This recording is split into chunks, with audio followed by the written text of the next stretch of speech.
Chafetz Chaim, 40e jour de toujours maintenant ce nouveau sujet, quand est-ce que j'ai le droit de dire de la Lachon Hara. On a dit dans le cours d'avant qu'on a le droit de dire de la Lachon Hara si il y a une toélette, c'est-à-dire que tout le but n'est pas un but de parler, mais un but parce qu'on veut rectifier le tir, on veut éviter une catastrophe. Alors là, il va nous amener un ensemble de cas où on voit que l'utilisation du Lachon Hara, c'est une utilisation constructive. Étant constructif, ça ne rentre pas dans l'interdiction l'hôtelaire Achil Be'amecha. Il nous dit comme ça. Arbaha hem asugim haikarim shel dibur letoel.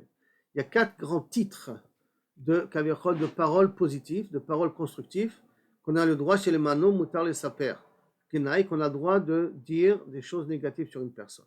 Premier cas. La saya le adam shalav meduba.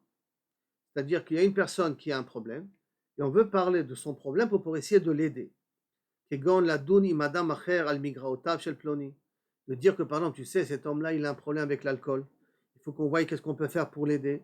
Ce problème, il a un problème avec l'argent. Il n'arrive pas à contrôler son budget. Qu'est-ce qu'on peut faire pour l'aider? Ou Aniodéama, ce problème-là, il est un peu agressif. Comment on peut faire pour que son shlombaï, tu peux revenir? Donc tu dis le Lachon Hara dans un but constructif pour aider la personne. Ça, on a le droit de le faire. Donc, en l'occurrence, un maître avec le cadre enseignant, si on parle ensemble d'un élève, donc précisément attention que ce soit la règle des toilettes, et c'est dans un but de dire qu'est-ce qu'on fait pour l'aider cet enfant, tu as le droit de parler. Si c'est la même chose dans une société, tu veux parler avec ton associé pour savoir quoi faire avec ton ouvrier pour qu'il soit plus performant, tu as le droit, David, de parler. Les saïa, deuxième cas.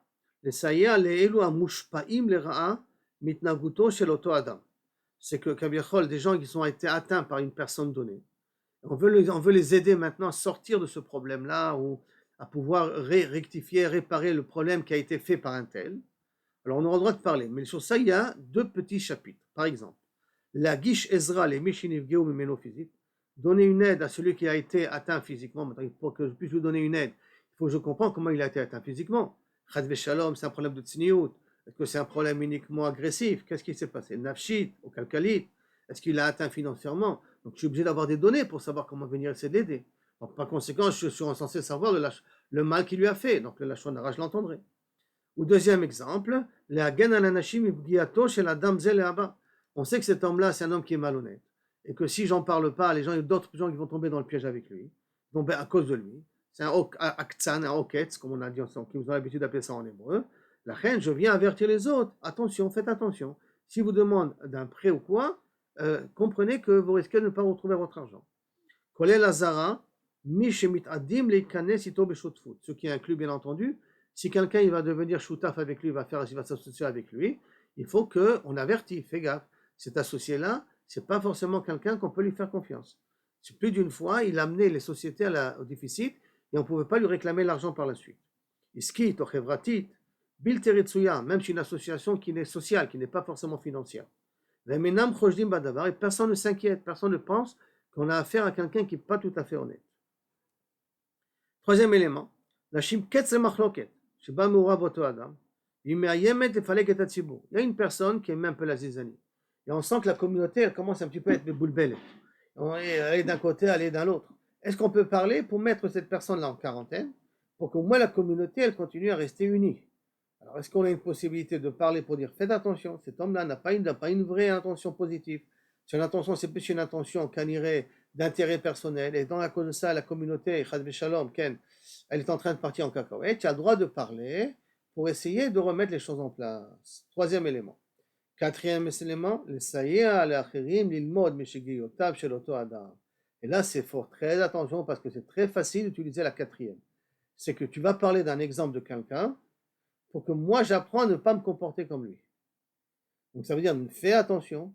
Je te demande, ne fais pas, tu vois cet homme-là, il a fait ça et ça et ça et ça, il est arrivé à ça et ça à cause de ça.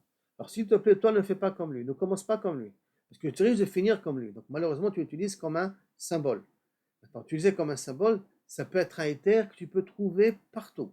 Donc il faut faire très attention et on verra Bezrat Hashem. Par la suite, comment on va essayer, Kabiachol, de vérifier un petit peu les choses. Mais d'une certaine manière, il semblerait que aussi si j'utilise la personne qui fait du mal, ou la personne qui s'est mal comportée comme un symbole pour pouvoir avertir les autres, ça veut dire donc rectifier que les autres ne fassent pas les mêmes erreurs que lui, on a le droit de parler du Lachon Hara sur cette personne-là, mais toujours, il faut que ça soit ni de la haine, que ça soit bien clair, pas dans un but de salir la personne, pas dans un but de nuire à la personne, uniquement dans un but de te protéger. Là, il faut faire très très attention comment tu vas dire la chose, comment tu vas exprimer les choses. Est-ce que tu vas mettre de tous tes sentiments, on va sentir une méchanceté dans ta parole, que là, c'est plus qu'un avertissement. Là, c'est vraiment, tu veux noircir la personne qui est de l'autre côté. Et là, ça devient dangereux. Mais si c'est vraiment dans un but vraiment constructif, ça veut dire que tu parles avec un langage qui est relativement propre, et c'est pour avertir. Je dis ça, c'est pas parce que je veux pas lui dire, cette personne-là, il a fait son choix, je n'y peux rien. C'est pour vous, mes enfants, c'est pour vous, mes amis. Je vais essayer de rectifier le tir, je vais essayer d'éviter que Kavechol ait une catastrophe qui en arrive là. On a le droit de raconter ce lachon.